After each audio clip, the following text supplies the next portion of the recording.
আসসালামু আলাইকুম। সুপ্রিয় দর্শক, অসংখ্য প্রীতি ও শুভেচ্ছা নিন। আমি শহীদুল ইসলাম। প্রিয় দর্শক, আজকে যে বিষয়টি নিয়ে আমি আলোচনা করব সেটি হচ্ছে দৈনিক ইত্তেফাক যেই নিউজটি করেছে আপনাদের সামনে দেখাচ্ছি। শেখ হাসিনার বক্তব্য প্রচারে আদালতের নির্দেশনা মেনে চলার অনুরোধ। সাজাপ্রাপ্ত পলাতক সাবেক প্রধানমন্ত্রী শেখ হাসিনার বক্তব্য প্রচারে আইনগত নিষেধাজ্ঞা মেনে চলতে গণমাধ্যমকে অনুরোধ জানানো হয়েছে। শুক্রবার 10 জুলাই সরকারি এক তথ্য বিবরণীতে এই অনুরোধ জানানো হয়েছে। প্রিয় দর্শক, এর আগে আওয়ামী লীগ সরকার যখন ক্ষমতায় ছিল, বর্তমান প্রধানমন্ত্রী তারেক রহমান তখন লন্ডনে ছিলেন। তার বিরুদ্ধে বাংলাদেশে বিভিন্ন মামলায় যাবজ্জীবন সাজা থেকে শুরু করে বিভিন্ন মামলায় সাজা রয়েছিল তার।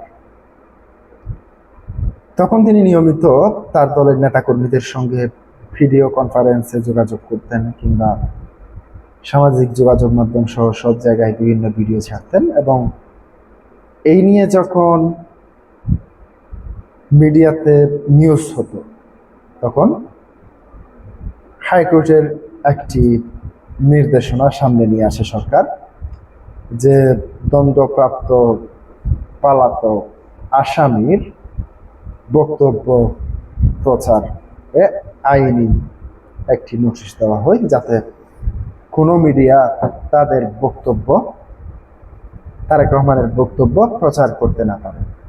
যদিও এই ধরনের আইনি নোটিশ দেওয়া হলেও শেষ পর্যন্ত কাউকে গ্রেফতার করা হয় কিংবা কোনো ধরনের, আমরা দেখেছি বর্তমানে যারা সাংবাদিক রয়েছেন, সিনিয়র সাংবাদিক মাসুদ কামাল থেকে শুরু করে মঞ্জুরুল আলম পান্না এবং বেশ কয়েকজন সাংবাদিক যারা শেখ হাসিনার সমালোচনা করতেন কিংবা তারেক রহমানের পক্ষ অবলম্বন করতেন কিংবা অন্য কিছু, কিন্তু কখনো আমরা দেখেছি তাদের বিরুদ্ধে কোনো ব্যবস্থা গ্রহণ করেনি সরকার।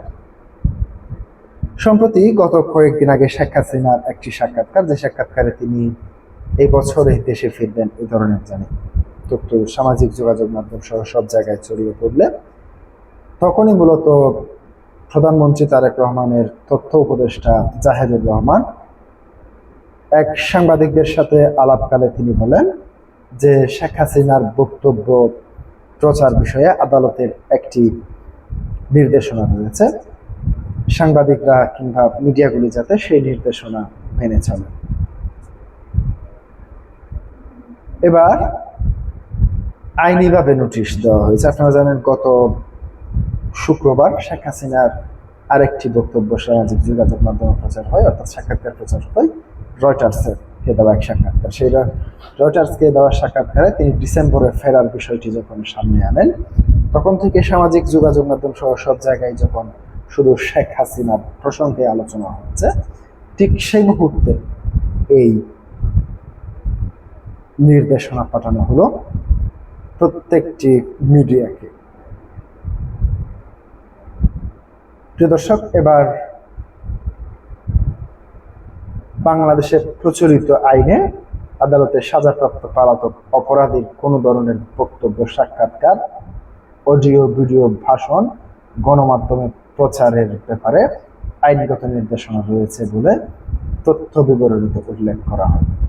বলা হয়, এমত অবস্থায় দেশের আইন শৃঙ্খলা রক্ষার স্বার্থে এবং আদালতের নির্দেশনার প্রতি সম্মান জানিয়ে পলাতক শেখ হাসিনার কোনো প্রকার ভাষণ, বিবৃতি বা বক্তব্য সরাসরি কিংবা ধারণকৃত অবস্থায় কোনো গণমাধ্যম, টেলিভিশন, বেতার, সংবাদপত্র, নিউজ পেট্রোল কিংবা সামাজিক মাধ্যম প্রচারে বা প্রকাশ না করতে বিশেষ অনুরোধ করা হয়েছে। দেশের সব গণমাধ্যম, সংশ্লিষ্ট অংশীজন এবং নাগরিকবৃন্দ প্রচলিত আইন এবং আদালতের নির্দেশনার প্রতি যথাযথ শ্রদ্ধা প্রদর্শন এবং তা প্রতিপালনের সর্বাত্মক সহযোগিতা করবে বলে সরকারের তথ্য বিবরণীতে উল্লেখ করা হয়েছে। প্রিয় দর্শক, আজকে পর্যন্তই।